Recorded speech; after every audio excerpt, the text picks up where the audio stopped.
absolutely brilliant when, as somebody who loves talking about films, I'm left speechless.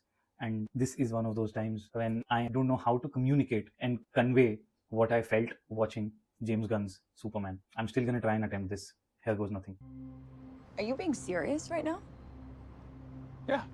For a lot of us born in 80s, early 90s, maybe even late 70s, Superman is core memory. We've grown up watching, reading, not so much reading because we didn't have access to these comics at that point of time, but watching for sure. Christopher Reeve's Superman was again part of that core memory, and a lot of cartoons. When I grew up and I had access to all of these comics, I realized how true to comic that feeling of watching Superman on the big screen was. It's taken many, many years for that feeling to come back, for that joy to come back, for the warmth to fill my face and my body, and for me to have goosebumps all over, to watch the sign of hope plastered on the screen and me beaming with a sense of pride. That's all the things I felt watching James Gunn's Superman. A few things more, which I'm going to get into right now. Today, the Secretary of Defense said he was going to look into your actions. That's funny.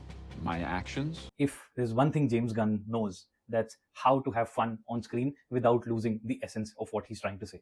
That is once again on display from the start to the finish. You have endless fun. There is very little that anybody can find boring in this version of Superman, and we've had our fair share of boring Supermans as well. Brandon Routh's Superman, don't even get me started on that awful film. While Brandon Routh was not horrible, but this Superman played by David Corenswet is just such a delight to watch on screen. It may not always provide you a lot of depth. This is going to be enjoyable right throughout. I'm not going to go crazy and say this is the best superhero film that I've seen, but since Christopher Reeves is Superman, this is by far the best Superman film. This is a film that is set apart from a lot of elements, one of which is the way it's been written and taken to screen. This is not a Superman origin story. When the film starts, there is this commentary that comes up to set context for the audience. This is right in the middle of almost a shitstorm, or as the film will put it, a super shitstorm. Recently, you've come under a lot of fire for what some might. It's a lot of fire. It's a lot.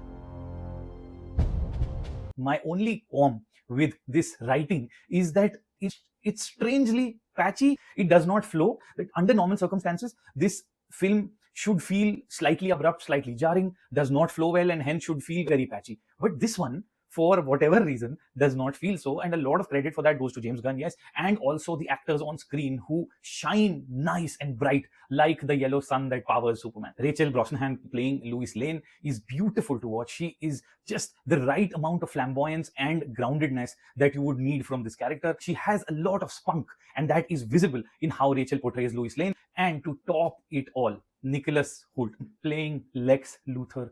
The way he's played Lex Luthor is fabulous. I did not find Jesse Eisenberg's Lex Luthor very authentic to the comic books. This Lex Luthor has so much potential to reach the peaks and heights of what is shown in the comic books. I am really happy with how Nicholas has played this. I am excited to see where he and James Gunn takes the character from here on out. I will not accept that. Nathan Fillion gets a lot of good lines. In that short a span of time, he gets 3-4 moments on screen where he has the last line or the last laugh. He plays one of the versions of the Green Lantern here. There is a Lantern TV show that's also coming. Another TV show that's been spoken about is Mr. Terrific's TV show. He was excellent on screen, and I believe there is a lot of potential here. Hawkgirl was written disappointingly. I do not think had enough to do. She has been fabulous in The Last of Us. This role of Hawkgirl doesn't do justice for her. Apart from all of these actors and the brilliant ensemble cast, you have this adorable dog, Crypto. I loved watching him on screen. Huge shout out here to James Gunn for not just bringing the Superman to life in the manner that he has, but also in balancing the new with the familiar. Whether it's the costume, whether it's the background score and the score. For all the people who've seen the original, when that music hits your ears, it's gonna be nostalgia overload. I was so overwhelmed. I've been humming that since the time I got out of the theaters.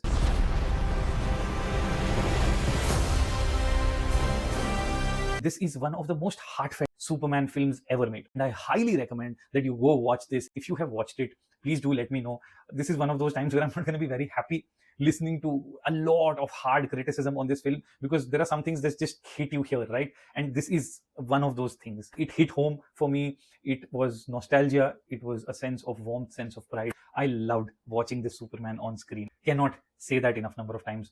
Guys, go watch it. And as always, like, share, subscribe. Very important. Do tell your friends about this channel. Do subscribe. Be back for more.